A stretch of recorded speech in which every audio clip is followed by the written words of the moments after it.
I'll tell you something even crazier. America has this list where they put countries, in the embassy. Everyone, there's a guy at the embassy in Mexico City who gave me the list where it's like they're demoting countries based on whether they're state-sponsored terrorists and whether they have child labor in sweatshops. And I'm like, it's great that we're pointing the finger at everyone else, but it's time we clean up our own backyard.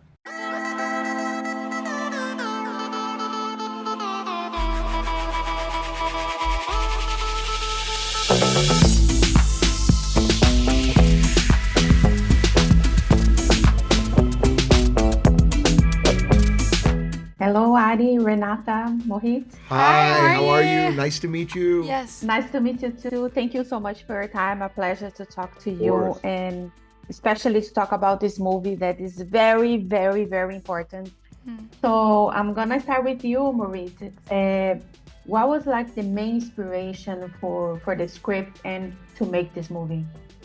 So I would say the main inspiration for the script was, being from India, knowing about sweatshops, knowing that it's not really something that people look at, knowing my father's story and he worked in a sweatshop, and that was definitely what started it. But I think where that idea germinated was when I read an article about these immigrants that were trapped in a house in El Monte, California, making clothes. Like, that blew my mind in 1995.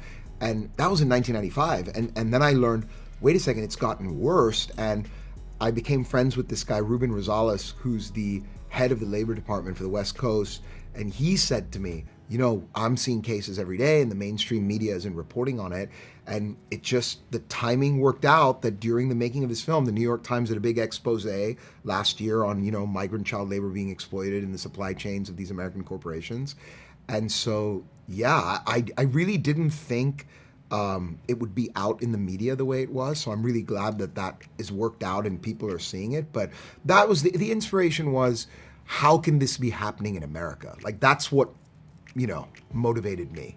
Yeah, because we see a lot of that happening in the third world countries, like Brazil. I'm from Brazil, so I see that happened over there, Mexico, and all those countries, and then you see over here in Absolutely.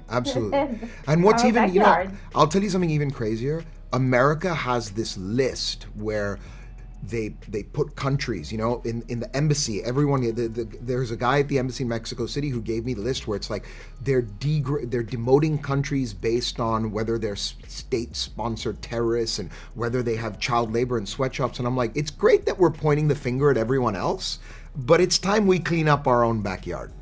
Exactly. So for you, Ari and Renata, what was like the thing that most surprised you while you guys are preparing to play those characters, Elena and Jesús?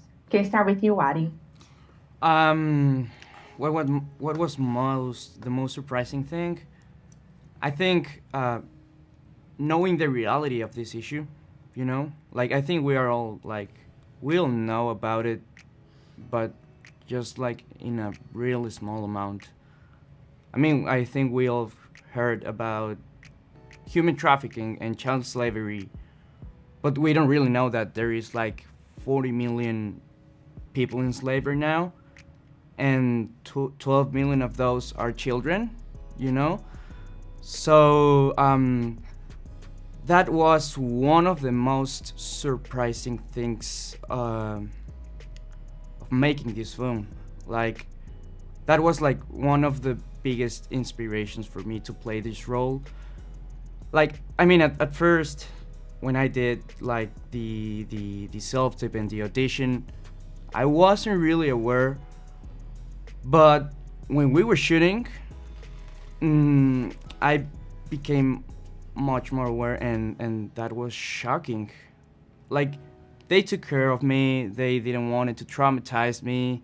Because, I mean, I was 14. I wasn't really a baby, but I was still a kid. So, but I also became much more aware of it. And they told me about it in a way that I get inspiration, not sadness. Like, yeah, this is happening, but we can do something. And I hope this movie does that with everyone. Yeah. Yeah. Me too. And for you, Renata? For me, I think it was the same. I mean, I knew about the subject and I've heard some things, but sometimes I think that it's easier, as Mo said, it's time to do something in your own thing, because sometimes it's easier to be like, oh yeah, you, like, this is happening there and there, but it's hard to look at yourself and be like, oh, what am I doing to help this subject or whatever. And with this movie, I really got to experience and sense and understand this subject better. And as Ari said, I feel that this movie leaves you with hope and with, like, you really want to go out there and do something. And I think the change starts with you, and in your, like, little word you can stop doing something, and then it gets bigger, hopefully. Yeah, very important. And Marit, there is a lot of like big names involved. Tony Robbins, Luis Fonsi. I know. We love him. We love him so much.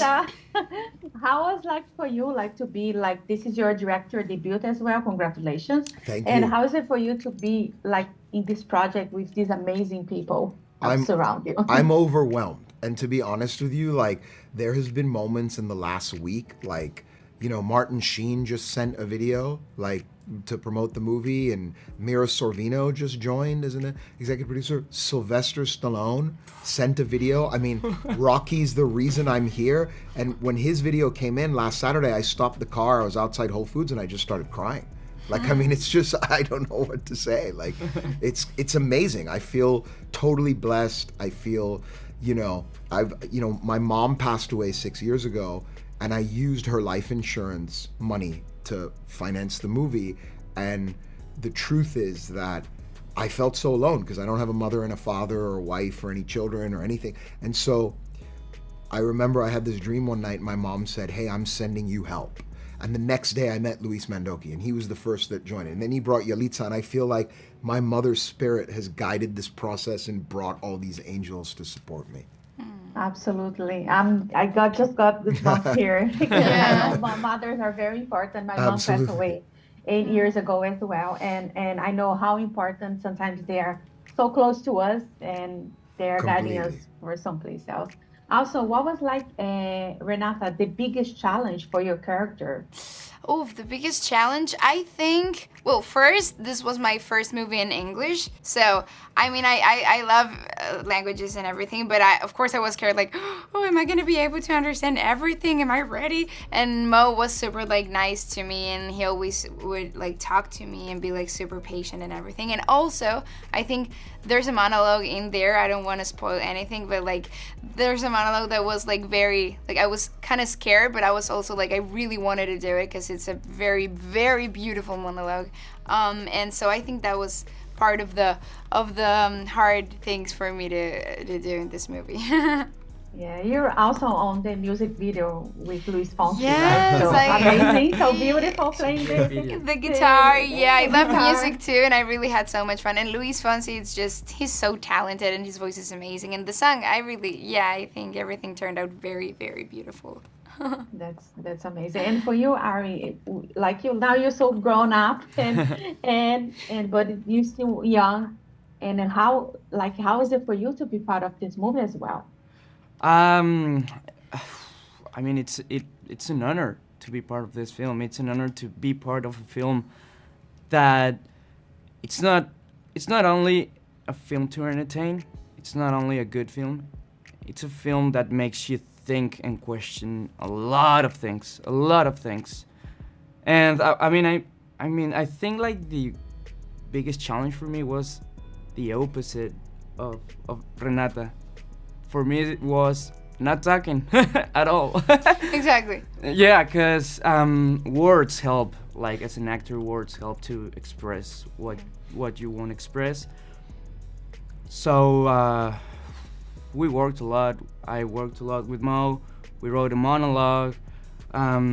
We went through like every frame of the movie to write what Jesus was thinking in that moment. And we watched like a lot of videos. We watched what inspired Mo, and he shared all that with me, and that also inspired me. So all that together helped us build this character. Yeah. But we talked with your eyes, and that sensation that reaches a lot. And then people need to stick to the end because you talk in the end of the movie. Yeah. There is a Exactly. beautiful message there. So, and then you get to know your voice. Exactly. Yeah. So Exactly. I Yeah. just Right. wanna thank you so much for your time. Muchas gracias, muito obrigada, and a lot of success. And I hope everybody watch the movie. Thank you so much. Obrigada. Thank you Eu so amo o much. Brasil. Much. Eu amo o Brasil muito. Eu não falo muito português, mas eu amo muito. Ah, yeah, que linda. Tchau, beijos. If you like to support or continue to support Jana on Camera, don't forget to subscribe, like, comment, and share the videos.